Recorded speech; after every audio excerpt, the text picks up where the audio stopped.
Allô, je reçois beaucoup de courriers, puis aujourd'hui, j'aimerais te parler d'une question que je viens de recevoir de Julie, qui me demande pourquoi parler de ma dyslexie, parce qu'elle, ça la rend gênée, et puis elle voudrait voir c'est quoi les avantages de parler de sa dyslexie.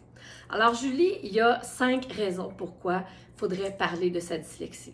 Premièrement, pour briser l'isolement. Quand tu parles de ta dyslexie, il y a des chances que d'autres personnes autour de toi disent « Moi aussi, je connais une dyslexique » ou « Moi aussi, je suis dyslexique ». Alors là, vous allez pouvoir parler des méthodes que vous mettez en place tous les deux pour vous aider à relever les défis. Puis vous allez peut-être aussi remarquer que vous avez des compétences que les gens n'ont pas encore reconnues chez vous, qui vous sont à toutes les deux communes. Donc, remarquer ce que vous faites de bien et pouvoir vous encourager là-dedans. Deuxième chose, favoriser l'ouverture. Plus on va en parler, plus les gens vont se rendre compte que les gens qui sont dyslexiques, il y en a partout. Et puis, ce n'est pas nécessairement des gens qui ont de la difficulté à lire ou à écrire ou à compter. Oui, ça fait partie des défis, mais ça ne veut pas dire qu'on ne les dépasse pas à un moment donné, ces défis-là. Ça reste toujours un défi dans nos vies, mais on a des outils maintenant pour nous aider à les surmonter, à travailler de façon plus fluide malgré ces défis-là. Donc, ça favorise l'ouverture, ça aide les gens à mieux nous connaître, à nous intégrer dans les équipes de travail, à oser nous poser des questions pour qu'on puisse mieux expliquer qu'est-ce qu'on vit et ce qu'on a besoin.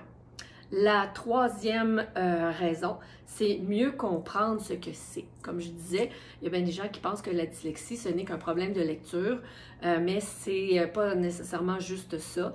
En fait, ce n'est pas que ça, c'est beaucoup plus large que ça. Ça affecte toutes les sphères de nos vies, tout le temps, toute notre vie. Alors, si on en parle, on va pouvoir mieux la comprendre, puis les gens vont être capables de dépasser le fait que c'est simplement un problème qui se passe à l'école. Quatrièmement, on pourrait parler de force plus que de défis, parce que les dyslexiques, oui, vivent des défis scolaires importants, mais il y a aussi des grandes forces à la dyslexie, puis ça, malheureusement, on n'en parle pas assez. Donc, si on se met à en parler de dyslexie, on va pouvoir partager aux gens quelles sont les 4 grandes forces des dyslexiques, puis ça ne deviendra plus à ce moment-là quelque chose de gênant. On va être content de parler de nos forces, on va pouvoir les mettre en valeur, on va pouvoir venir nous chercher pour ces grandes forces-là et les utiliser dans des équipes multidisciplinaires dans plein de domaines, parce qu'il y a des dyslexiques qui excellent dans plein de domaines. Et la cinquième raison pour laquelle c'est important de parler de ta dyslexie, Julie, c'est parce que ça donne espoir à ceux qui sont plus jeunes, qui en ce moment sont à l'école, qui en arrachent parce que c'est difficile dans plein de domaines, puis qui se disent à quoi bon.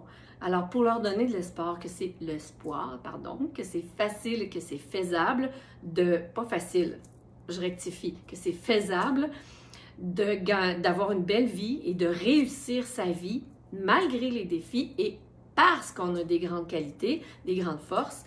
Ces jeunes-là qui, en ce moment, traversent un moment difficile, vont pouvoir avoir espoir qu'un jour, ça va terminer, cette période-là de difficulté pour pouvoir enfin utiliser leurs forces puis espérer avoir une meilleure vie.